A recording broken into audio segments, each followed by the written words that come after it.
సూర్యచంద్రులనాపితివి. యెహోవా నీ నామము సింహాల బోనుకైనా సంతోషముగా వెళ్ళిరి. సింహాల బోనుకైనా సంతోషముగా వెళ్ళిరి. ప్రార్థించిన వెంటనే రక్షించని హస్తము. ప్రార్థించిన వెంటనే రక్షించని హస్తము. యెహోవా నీ నామము చెరసాలలో వేసిన సంకెళ్ళు బిగించిన. చెరసాలలో వేసిన సంకెళ్ళు బిగించిన. సంగము ప్రార్థించగా సంకెళ్ళు విడిపోయెను. సంగము ప్రార్థించగా సంకెళ్ళు విడిపోయెను. యెహోవా నీ నామము ఎంతో బలమైనది. ఎంతో బలమైనది. ఎంతో బలమైనది. ప్రార్థన. ప్రేమగల మనైన దయగల మా స్వామి ప్రభువా, నైనా మమ్మల్ని అందరినీ కాచి కాపాడిన విధానాన్ని బట్టి లెక్కలేంటంటే వందనాలు ప్రభువా. ఇదిగో తండ్రి, యూట్యూబ్ ఛానల్లో మీరు ఉండి నడిపిస్తున్న విధానాన్ని బట్టి వందనాలు ప్రభువా. నీ దాసుడు ప్రభువా, నేను ఈ గ్రంథాన్ని ధ్యానించుంటుండగా వివరించుంటుండగా నైనా పనికి కావలసిన పరిశుద్ధాత్మ శక్తిని జ్ఞానమును ఇచ్చి ఆశీర్వదించాను ప్రభువా. నైనా మర్మాలు బయలుపరిచే దేవుడు కనుక ఆయనతో మాకు మర్మాలు బయలుపరచమని తండ్రి, వినేవారి అందరికీ కూడా నీ కాపుదల, వినగలిగే శక్తి, గ్రహించే హృదయమును, నీ వాక్యాన్ని ధ్యానించే శక్తిని అందరికీ దయచేయమని నీ కృపగల హస్తంతో ఉండేడుగా ఉంచమని యేసయ్య ఘనమైన పుణ్యం పట్టుకుని బ్రతిమలాడి వేడుకొనుచున్నాను పరమ తండ్రి. ఆమేన్. మన ప్రభు అయినటువంటి యేసుక్రీస్తు నామాను మీ అందరికి శుభాలు తెలియజేస్తా ఉన్నా. ఆ యొక్క దానియేలు గ్రంథ ధ్యానాల్లో మనం ప్రస్తుతం 6వ అధ్యాయంలోకి ప్రారంభంలో ఉన్నాం. 5వ అధ్యాయం అంతంలో బబులోను రాజు అయినటువంటి బెల్షాజరు హతుడైనట్లుగా మనం చూసాం. తన యొక్క గర్వాన్ని బట్టి దేవుని ఉపకరణాలు లేక ద్రాక్షారసం సేవించడం ద్వారా దేవుని యొక్క ఉగ్రతకు గురైనటువంటి వాడై హతుడైనట్లుగా మనం చూచాం. చివరి భాగంలో బబులోను రాజు అంతమైన తర్వాత మాదీయుడైనటువంటి దర్యావేషు 62 సంవత్సరాల వయసులో బబులోని యొక్క సింహాసనాన్ని అధిష్ఠించినట్టుగా మనం చూస్తా ఉన్నాం. కొంచెంసేపు ఈ దర్యావేషు గురించి ఆలోచిద్దాం. దాదాపు ఈ 6వ అధ్యాయము క్రీస్తు పూర్వము 537వ సంవత్సరంలో రాయబడింది. ఈ యొక్క దర్యావేషు ఒరిజినల్గా ఈ సెక్యులర్ హిస్టరీలో, లౌకిక చరిత్రలో ఈ మాదీయుడైనటువంటి దర్యావేషు బబులోన్ని పరిపాలన చేసినట్లుగా మనకి ఎక్కడ కనిపించదు. ఎందుకనంటే పారసీకపు రాజు అయినటువంటి కోరేషు ఈ బబులోను సామ్రాజ్యం మీద దండయాత్ర చేసి ఈ యొక్క బబులోను రాజుని హతం చేసినట్లుగా మనం చూస్తా ఉన్నాం.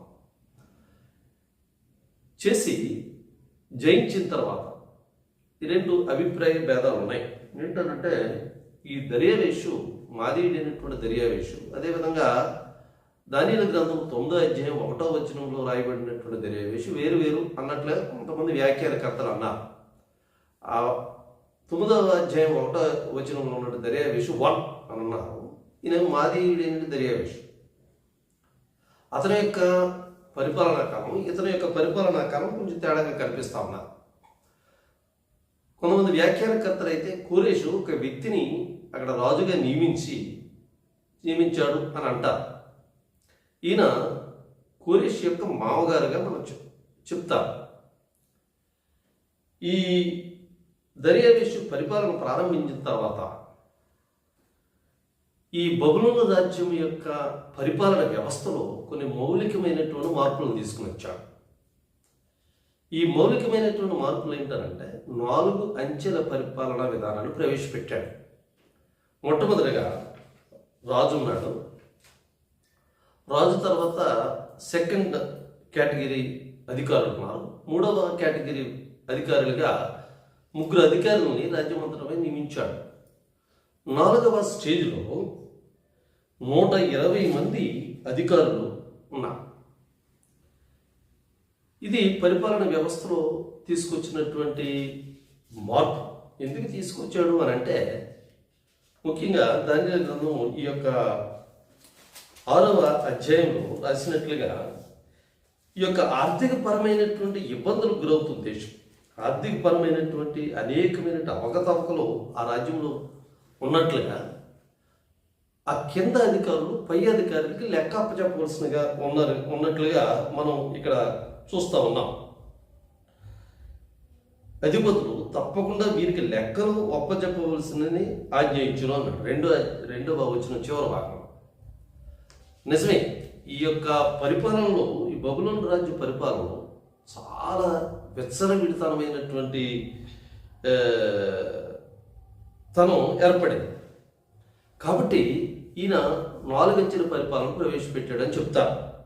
ప్రసంగి 8వ అధ్యాయం 5వ వచనంలో చక్కగా ఈ యొక్క పరిపాలన వ్యవస్థలో ఉన్నటువంటి మార్పుల గురించి ఆ విధమైన జ్ఞాని అయినటువంటి సొలొమోను ఈ విధంగా రాశాడు. రాజ్యముందు పేదలు బాధించుటయు ధర్మమును న్యాయమును బలాత్కారం చేత మీరుటయు నీకు కనబడేలా వారికి ఆశ్చర్యపడకము. అధికారం నొందిన వారి మీద మరి ఎక్కువ అధికారం నొందిన వారు ఉన్నారు. మరి ఎక్కువైన అధికారం నొందిన వారిపైన ఇంకా ఉన్నారు. అంటే బలాత్కారము పేదలపై పెత్తనము ఎప్పుడైతే చలామణి అవుతుందో అప్పుడు ఏమని చెప్పమనంటే అధికార వ్యవస్థను వికేంద్రీకరణ చేయమని అన్నారు. గమనించినట్లయితే దానియేలు నెబుకద్నెజరు కలిగినటువంటి కళ స్వప్రభావాన్ని చెప్పినప్పుడు మొదటి రాజ్యము బబులోను రాజ్యము నెబుకద్నెజరు హెడ్ కింద ఉన్నాడు ఒకటే. వారికి వికేంద్రీకరణ లేదు. కిందకు వచ్చేటప్పటికి మాదీయ పారసీక దేశపు రాజులు ఈ బబులోను సామ్రాజ్యాన్ని పరిపాలిస్తారు, అంటే వికేంద్రీకరణ చేస్తారు అన్నట్లుగా ఈ బాడీలో పైన ఉన్నటువంటి తల కాకుండా కిందకు వచ్చేటప్పటికి వేరు వేరు భాగాలుగా విభజించబడినట్లుగా ఆ యొక్క ప్రతిమలో మనం చూచాం. కాబట్టి వికేంద్రీకరణ జరిగింది. ఈ వికేంద్రీకరణ జరిగినప్పుడు ఒక చిన్న సమస్య వచ్చింది. ఏంటో సమస్య ఏనంటే ఈ యొక్క దర్యావేషు మాదీయుడైనటువంటి దర్యావేషు ఒక అధికారి, మొదటి అధికారి రాజు, రెండవ అధికారిగా నియమించడానికి దానియేలుని ఏర్పరచుకున్నాడు. ఈ దానియేలుని ఏర్పరచుకున్న తర్వాత 3 అధికారులను ఏర్పరిచాడు. తర్వాత 120 మంది అధికారులను ఏర్పరు. 120 మంది 3కి చెప్పాలి, 3 దానియేలుకి చెప్పాలి, దానియేలు రాజు. ఇది ఈ విధంగా ఈ దానియేలు దేశం అంతటి మీద అధికారిని నియమించాలి అని ఆలోచన చేశాడు. ప్రధానిగా నియమించాలి. వెంటనే అక్కడ ఉన్నటువంటి అధికారులకి, అక్కడ ఉన్నటువంటి 3 ప్రధానులకి చాలా బాధ కలిగింది. ఎందుకు దానియేలుని ఏర్పాటు చేసుకున్నాడు అని అంటే ఈ బైబిల్లోనే చక్కగా ఈ 6వ అధ్యాయంలో చాలా చక్కనైనటువంటి గుణాలు రాశాడు. దానియేలు అతి శ్రేష్టమైనటువంటి బుద్ధి కలిగినటువంటి వాడు. బుద్ధి చాలా మంచిది, ప్రఖ్యాతి నొందినవాడు, నమ్మకమైన వాడు, తప్పు చేయనట్టు ఏ విషయమందు ఏ విధమైన లోపం లేనటువంటి వాడు. అందుకని ఆయన్ని ప్రధానిగా నియమించాలి అని రాజు అయినటువంటి దర్యావేషు ఆలోచన చేశాడు. ఎందుకంటే దానియేలు చేసినటువంటి సత్కార్యం, దానియేలు జీవించినటువంటి జీవితము ప్రతిఫలాన్ని ఇస్తా ఉన్నారు. అందుకని ఫిసిలికి రాసినటువంటి పత్రిక 6వ అధ్యాయం 5 నుంచి 8 భాగాల్లో ఈ విధంగా రాశాడు. మీలో ప్రతివాడు ఏ సత్కార్యము చేయను దాని ఫలము ప్రభువు వలన పొందునని మీరు ఎరుగుదురు అని అన్నాడు. మనం చేసినటువంటి ప్రతి సత్కార్యం కూడా ఏదో ఒక రోజున ప్రతిఫలాన్ని ఇస్తారు. మనం జీవించే విధానం కానీ మనం బ్రతికేటటువంటి బ్రతుకు కానీ ఖచ్చితంగా ప్రతిఫలం ఇస్తారు. ఒక రోజున ప్రతిఫలం ఇవ్వకపోవచ్చు, ఒక రోజున మనం అవమాన పాలు కావచ్చు, ఒక రోజున ఏదో విధంగా బ్రతకవచ్చు. కానీ మనం జీవించే జీవితం ఖచ్చితమైనటువంటి జీవితం అయితే ఖచ్చితంగా ఏదో ఒక రోజున ప్రతిఫలం ఇస్తాం. దానియేలు వయస్సు దరిదాపు 88 సంవత్సరాలు. 88 సంవత్సరాలు కలిగినటువంటి వృద్ధుడు దర్యావేషు ఈ వృద్ధుడైనటువంటి దానియేలు మీద ఉంచినటువంటి నమ్మకాన్ని బట్టి ఆశ్చర్యం కలుగుతారు. శ్రేష్టమైనటువంటి బుద్ధి కలిగినటువంటి వాడు, అది వ్యక్తిని బట్టో తన లాభ అపేక్షను బట్టో తన వ్యక్తిత్వాన్ని అమ్ముకునేటటువంటి వాడు కాదు. అందుకని ఆయన్ని తీసుకొచ్చి 2వ అధికారిగా నియమించాలని ఆశపడ్డాడు. నిమిస్తే ఇక్కడున్నటువంటి బబులోన్లో నివసించేటటువంటి ఈ యొక్క మాదీయ పారసిక అధికారులు ఒక కుట్ర పన్నారు. అసూయ రగిలిపోయింది. అసూయ అనేది చాలా ప్రమాదకరమైనటువంటి లక్షణం. యేసుక్రీస్తుని ఎందుకు సిలువ వేశారు మతాధికారులు అంటే కేవలం అసూయ. అక్కడ ఉన్న యోధ అధికారులందరూ కూడా యేసుక్రీస్తు వెంబడి అనేకమంది ప్రజలు వెళ్తున్నారు, ఆయన బోధన నమ్ముతున్నారు అనే ఒక అసూయ అనే ఒక కారణంతో మాత్రమే ఆయన సిలువ వేయడానికి ఇష్టపడ్డారు, ప్రయత్నం చేశారు, సఫలీకృతులు కూడా అయ్యారు. ఇక్కడ దానియేలు విషయంలో కూడా జరిగింది ఏంటంటే అక్కడ ఉన్నటువంటి 120 మంది అధికారులు, ఇక్కడ ఉన్నటువంటి 3 అధికారులు కూడా ఒక పన్నాగాన్ని, స్ట్రాటజీ, ఒక ప్లాన్, రాజకీయంగా ఈ దానియేలుని దెబ్బతీయాలి అని ఒక ఆలోచన చేసి ఒక చట్టాన్ని తీసుకొచ్చారు. ఏం చట్టం అని అంటే దానియేలు విషయాన్ని వీళ్ళందరికీ తెలుసు. దానియేలు ఎటువంటి వాడు, దానియేలు క్యారెక్టర్ ఎటువంటిదో, సామాజికంగా కానీ రాజకీయం కానీ ఆధ్యాత్మికంగా కానీ ఏ విధంగా తప్పు పట్టనటువంటి వ్యక్తి ఎవరనంటే దానియేలు. అందుకని అంత వయసులో కూడా దర్యావేషు ప్రాముఖ్యత నుంచి నిలబెట్టాడు. వీళ్ళందరూ ఆలోచించారు. సామాజికంగా కనుక గమనించినట్లయితే దానియేలు ఏ విధమైనటువంటి తప్పు లేదు. కుటుంబ పరంగా చూసినట్లయితే ఏ విధమైనటువంటి తప్పు లేదు. మాట, క్రియ, తప్పు ఏ విధంగా దోషం కనిపించలేదు. వీళ్ళందరూ ఆలోచించి దానియేలుకు ఉన్నటువంటి బలహీనత లేకపోతే దానియేలుకు ఉన్నటువంటి విశిష్టత ఏంటంటే మతపరమైనటువంటి నిష్ట కలిగినటువంటి వాడు, దేవుణ్ణి విశ్వసించినటువంటి వాడు, దేవుడి మీద ఆధారపడినటువంటి వాడు. అంటే ఏ విధంగా దానియేలును దెబ్బతీయగలుగుతామనంటే మతపరమైనటువంటి ఒక చట్టాన్ని తీసుకొచ్చినట్లయితే దానియేలు దెబ్బతీయొచ్చు అని అనుకున్నారు. వీరందరూ ఏమనుకున్నారంటే దానియేలును చంపేయాలని ఆశపడారు. దానియేలును చంపాలి అనంటే ఏ విధంగా చంపాలి అనంటే మతపరమైనటువంటి ఇబ్బందులు పెట్టాలి. అందుకని మతపరమైన ఇబ్బందులు పెట్టడానికి ఒక చట్టాన్ని తీసుకొచ్చి మతం ఏం చట్టం అని అంటే వీళ్ళందరూ కలిపి అంటే 120 + 3 ప్లస్ వీళ్ళందరూ కలిసి అధికారులందరూ వెళ్ళి దర్యావేషుతో చెప్పారు, అయ్యా ఒక చట్టాన్ని తీసుకొద్దాం. ఆ చట్టంలో ఏంటనంటే రాజే దేవుడు, ఎవరన్నా ప్రార్థన చేయాలి అని అనుకున్నట్లయితే రాజుకు మాత్రమే ప్రార్థన చేయాలి. ఏమన్నా విన్నపాలు విన్నపించుకోవాలంటే రాజుకు మాత్రమే విన్నపాలని విన్నవించుకోవాలి తప్పితే మరి ఏ ఇతర దేవుణ్ణి పూజించడానికి వీల్లేదు అని ఒక చట్టం తీసుకొద్దామని అన్నాడు. రాజు ఇదేదో బాగుంది, 30 రోజులు దేవుడిగా ఉండడానికి ఇష్టపడ్డాడు దర్యావేషు. ఎంతో నమ్మకం ఉంచాడు దానియేలు మీద. కానీ చట్టం తీసుకొచ్చినప్పుడు మనం గమనించినట్లయితే ఈ అధికారుల యొక్క మాటను విని ఓ చట్టాన్ని తీసుకుని వచ్చాడు. చూడండి, రాజు తను దేవుడిగా హెచ్చించుకున్నాడు. గమనించినట్లయితే ఈ హెచ్చించుకున్నాడు సెల్ఫ్ ఎగ్జాల్టేషన్, తాను హెచ్చించుకున్నాడు. ఇది సృష్టి ఆరంభం నుంచి జరుగుతున్నటువంటి ఒక ప్రక్రియ. సృష్టి ఆరంభం నుంచి ఎప్పుడనంటే లూసిఫర్ లేకపోతే సాతాను మహోన్నతులతో సమానుడిగా ఎంచుకున్నాడు, నన్ను సమానుడిగా చేసుకున్నాడు. లూసిఫర్ ఏం చేశాడు? లూసిఫర్ దేవదూతగా ఉన్నటువంటి వాడు, దేవుని సన్నిధిలో ఉండవలసినటువంటి వాడు, దూతలందరిలో ప్రధానిగా ఎన్నుకోబడినటువంటి వాడు ఏమనుకున్నాడు? నేను దూతలందరి మీద నేను అధిపతిని కదా, నేను దేవునితో సమానమైనటువంటి వాడు, మహోన్నతులతో సమానమని ఎంచుకున్నాడు. యెషయా రాసినటువంటి గ్రంథం 14:12-14 భాగాలు రాసి ఎప్పుడైతే తను హెచ్చించుకున్నాడో, ఎగ్జాల్ట్ చేసుకున్నాడో, అప్పుడే పతనం అయిపోయాడు. తనకున్న ఆధిక్యతను పోగొట్టుకున్నాడు. చూడండి, ఈ విధంగా తను తాను హెచ్చించుకోవాలని ఐడియా. ఈ ఐడియాని ఆదాము దగ్గర, అవ్వ దగ్గర కూడా సాతాను పన్నింది. మీరు ఈ పండు తిన్నట్లయితే దేవతల వల్లే అవుతారని. ఈ ఆదాము అవ్వ ఏమనుకున్నారంటే మనుషులా ఉండాలనుకోలేదు. వాళ్ళు దేవతలాగా తయారైపోవాలి, దేవుళ్ళగా తయారవ్వాలని ఆశపడ్డారు. అందుకని పాపంలో పడిపోయారు. తనకున్నటువంటి మహిమను పోగొట్టుకున్నారు. ఫరో ఐగుప్తులందరికీ దేవుడిగా ఉండాలనుకున్నాడు. నెబుకద్నెజరు కూడా పెద్ద విగ్రహాన్ని తయారు చేసుకుని ఒక చాటింపు వేసాడు. ప్రపంచమంతా కూడా ఇక్కడ ఉన్నట్టు అధికారులు అందరూ కూడా ఆ విగ్రహాన్ని పూజించాలి అని అన్నాడు. అంటే తను ఇచ్చుకున్నాడు. హేరోదు అంట ఏమని ప్రకటించండి హేరోదు గురించి, ఇదే దైవ స్వరమే కానీ మానస్వరం కానే కాదని కేకలు వేసింది. దేవుడు మర్చిపోయాడు హేరోదు. వెంటనే మనందరికీ తెలిసిన విధంగానే హేరోదు పురుగులు పడి చచ్చాడు.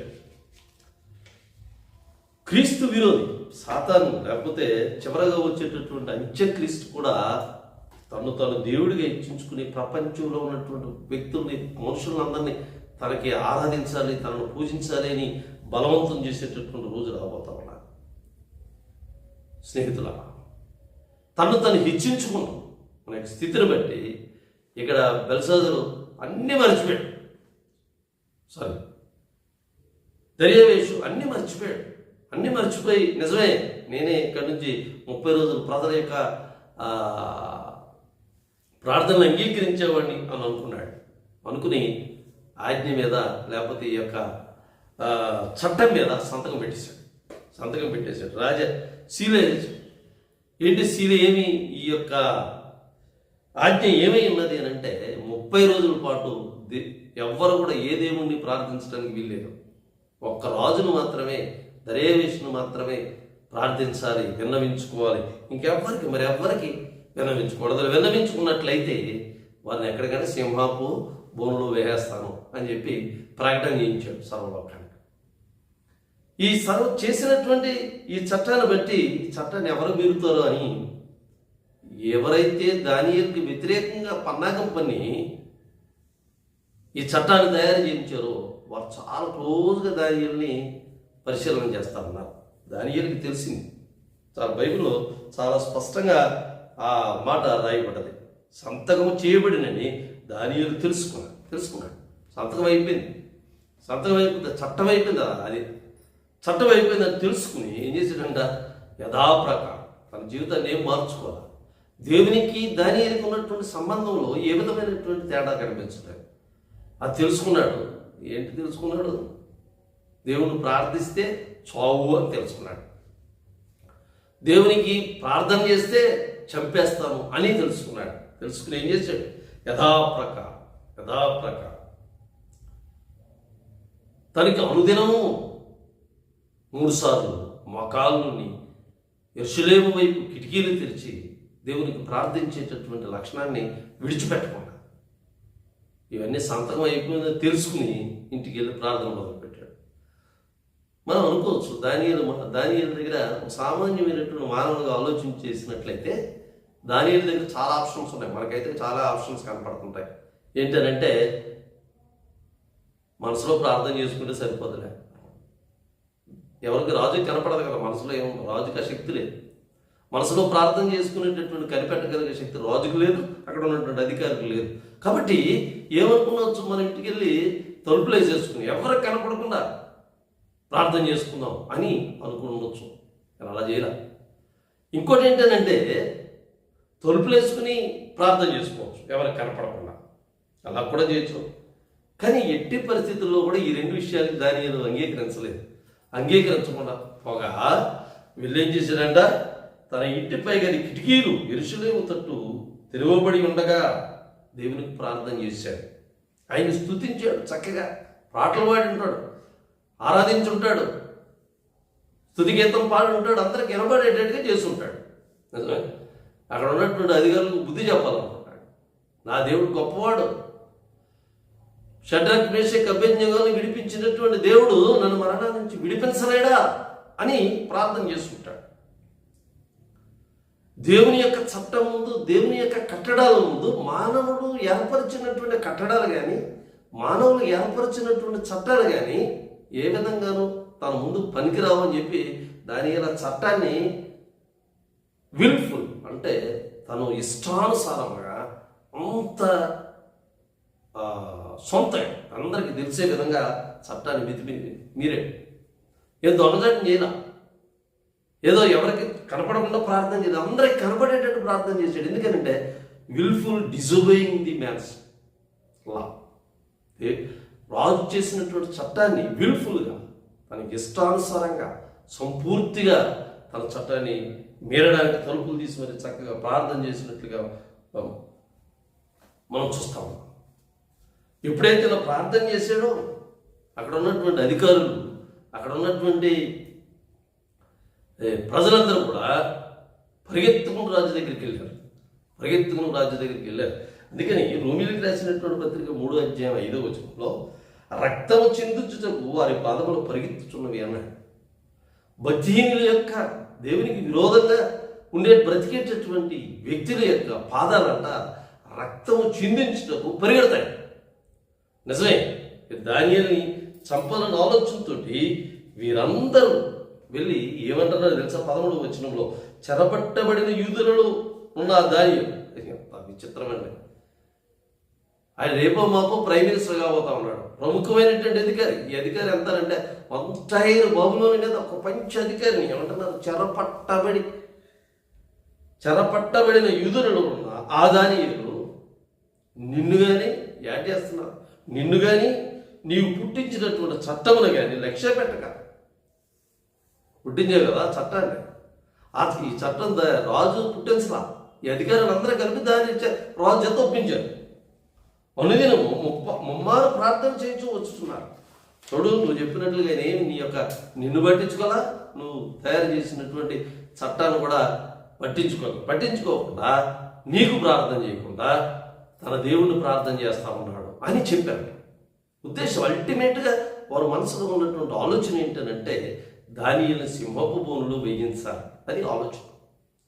గుర్తు చేశారు వాళ్ళు. అయ్యా, నీకు ప్రార్థన ఎవరన్నా ప్రార్థన చేస్తే ఏం చేయాలి? వాడిని తీసుకెళ్ళి సింహపు బోనులో వెయ్యాలి అన్నాడు. రాజుకి అప్పటి వరకు ఉన్నటువంటి అహంకారం, అప్పటి వరకు ఉన్న భావం, నేను గొప్పవాడిని, నన్నే పూజించాలి అనే భావం చొక్కాసారి బయటకు వచ్చాడు.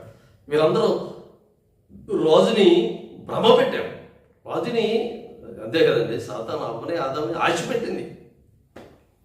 ఇక్కడ దర్యావేషిని ఇక్కడ ఉన్నటువంటి అధికారులు ఆశ పెట్టారు. నువ్వే దేవుడు, 30 రోజులు దేవుడు అనగానే దర్యావేషం మాయలో పడిపోయి ఎప్పుడైతే తను చేసినటువంటి చట్టం తన ప్రధానమంత్రికి ప్రధానిగా ఉన్నటువంటి వాడికి ఆ ఉరిగా మారబోతుంది అని తెలుసుకునేటప్పటికి వెంటనే చాలా బాధపడిపోయాడు, వ్యాకులు పడ్డాడు అని రాయబడదు బైబిల్. బహు వ్యాకులు పడు, చాలా కంగారు పడిపోయాడు, బాధపడిపోయాడు. ఏంటిది? నేను చేసినటువంటి చట్టం, నేను ప్రేమించి నేను ఏర్పరచుకున్నటువంటి ప్రధానిగా ఉన్నటువంటి వాడికి ఉరిశిక్ష కావడం ఏంటి, లేకపోతే మరణశిక్షగా అది పారడం ఏంటి అని బహుగా వ్యాకులు పడ్డాడు.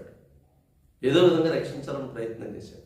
వీళ్ళందరూ రాజుని కన్విన్స్ చేశారు. ఏ విధంగా కన్విన్స్ చేశారంటే, అయ్యా ఇది జాత్యాంకారాన్ని నూరుకొచ్చింది. ఇది ఎవరిది? ఇది పారసీక మాదీయుల యొక్క చట్టం. ఇది చాలా పవర్ఫుల్ ప్రపంచం. నువ్వు మర్చిపోతున్నావే, మీ చట్టాన్ని మార్చడానికి ఎవరికి వీలు కాదు అని రాజుని అహంకారాన్ని రెచ్చగొడతా ఉన్నా విడిపించడానికి ప్రయత్నం చేశాడు, విఫలమైపోయాడు. ఎందుకనంటే ఈ రాజ్య అధికారం అటువంటి రాజ్య ముద్ర యొక్క శక్తి అటువంటిది. ఆఖరికి రాజు తను చేసుకున్నటువంటి చట్టాన్ని మీరలేకపోతే బొంట్రుతులు పిలిచి ఏమనంటున్నాడు? తీసుకెళ్ళి సింహములకు గోలో పడవేయండి అని అన్నాడు. కదా దానియేలు చేసినటువంటి తప్పేంటి, దానియేలు చేసినటువంటి పాపం ఏంటి, దానియేలు చేసినటువంటి రాజుకి వ్యతిరేకంగా చేసినటువంటి పని ఏంటి, శిక్ష కారణం ఏంటి అని అంటే ఒకే ఒక కారణం, దేవుణ్ణి ప్రార్థించడం. మనం చాలా జాగ్రత్తగా ఆలోచించాలి. ఈ రోజున శ్రమల గురించి మాట్లాడతాం. క్రైస్తవులుగా మారినటువంటి మనకు అనేకమైనటువంటి శ్రమలు వస్తాయా? దేవుని ప్రార్థించడం వల్ల ఒక వ్యక్తికి శ్రమలు కలుగుతాయా అంటే దానిలో ఉదాహరణ. 88 సంవత్సరాలు వృద్ధాప్యంలో ఉన్నాడు. వృద్ధాప్యంలో ఉన్నటువంటి దానియేలు దేవుని ప్రార్థించడం వల్ల శ్రమ వచ్చాడు కదా. అందుకని తిమోతికి పౌలు తన 2వ పత్రికలో ఈ విధంగా చెప్తున్నాడు, క్రీస్తు యేసునందు సద్భక్తితో బ్రతుకును ఉద్దేశించి వారందరూ హింస పొందుతురు అన్నాడు. ఎప్పుడైతే సద్భక్తితో ఉండాలి అని అనుకుంటారో వాళ్ళకంటే శ్రమలు అనిపిస్తుంది. ఏమండి, భక్తిగా ఉండడం, సద్భక్తిగా ఉండడం శ్రమలకు కారణమైతే ఎందుకు సద్భక్తితో ఉండాలి అన్నట్లయితే ఒక ప్యూరిటన్ ప్రీచర్ హెన్రీ స్మిత్ అనేవాడు ఇలాగ అన్నాడు. ఏమనంటే, god examine with trials and the devil with temptations and the world with persecutions. ఒక వ్యక్తిని దేవుడు పరిశోధన చేస్తాడు, పరీక్షిస్తాడు. సాతాను ఏం చేస్తాడంటే టెంప్టేషన్స్, పురుగొత్తుతాడు. ప్రపంచం అంట వాళ్ళని హింసిస్తాడు. ఇది మానవునికి, ఈ లోకానికి, సాతానికి దేవునికి ఉన్నటువంటి సంబంధం. దేవుడు తన నమ్మినటువంటి వాడు, తన బిడ్డగా అంగీకరించినటువంటి వాడిని పరీక్షిస్తూ ఉంటాడు. దేన్ని పరీక్షిస్తాడు? తనకున్నటువంటి విశ్వాసాన్ని పరీక్షిస్తూ ఉంటాడు. సాతాన్ ఏం చేస్తుందంటే టెంప్ట్ చేస్తుంది, పాపం చేయడానికి ప్రోత్సాహం చేస్తుంది. మూడవదిగా ఈ లోకం వారిని శిక్షిస్తారు, శ్రమలకు గురి చేస్తారు. భక్తిగా ఉండాలి, దేవుని యందు విశ్వసించాలి అని అనుకున్నటువంటి ప్రతి వారి జీవితంలోనూ ఈ విధమైనటువంటి విషయాలు జరుగుతూ ఉంటాయి. ఇక్కడ దానియేలుకి దేవుని నమ్ముకున్న ద్వారా శ్రమలు వచ్చినాయి, దేవుని నమ్ముకున్నవాడు. కానీ అక్కడ ఉన్నటువంటి కారణాన్ని గమనించినట్లయితే చూడండి, రాజు ఎంతో ప్రేమ కలిగినటువంటి వాడు. రాజు దానియేలుని ఎంతో ప్రేమించాడు, ఇష్టపడ్డాడు.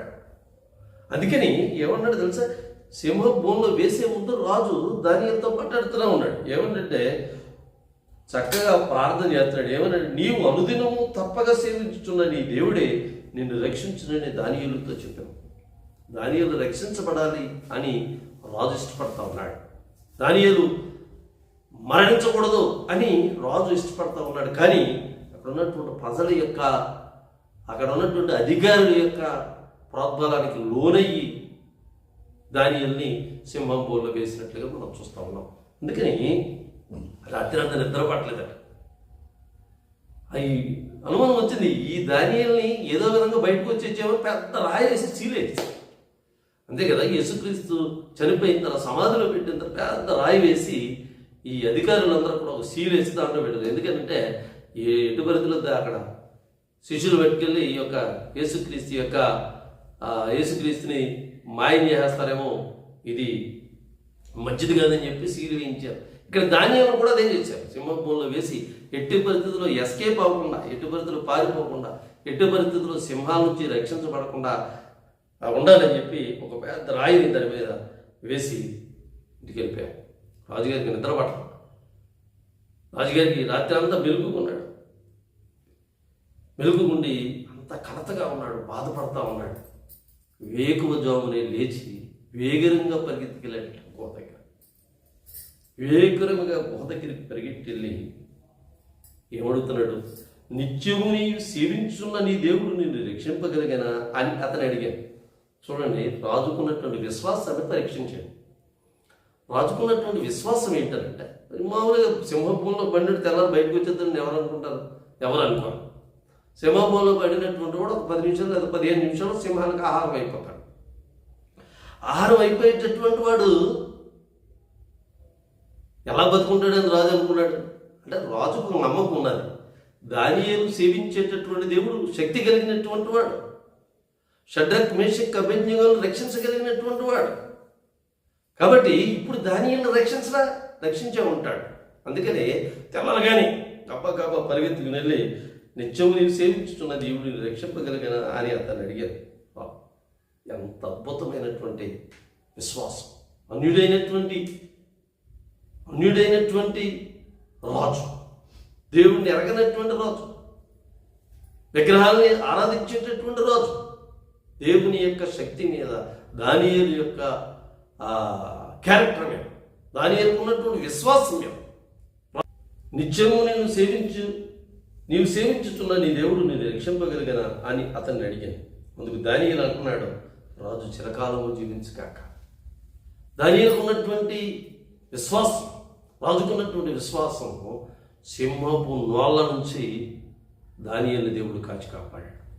అటువంటి విశ్వాసం మనందరికీ మన జీవితంలో కనపరిచినట్లయితే అనేకమైనటువంటి లోకం మనల్ని పెర్సిక్యూట్ చేయాలని, లోకం మనల్ని హింసించాలని ఆలోచనతో ఉన్న లోకాల నుంచి, మనల్ని టెంప్టేషన్ గురి చేయాలనేటువంటి సాతాను నుంచి దేవుడు మనం కాపాడగలుగుతాడు. దేవుని మీద విశ్వాసం ఉంచడం ద్వారా మనం ఈ లోకం మీద విజయాన్ని సంపాదించుకోగలుగుతాం.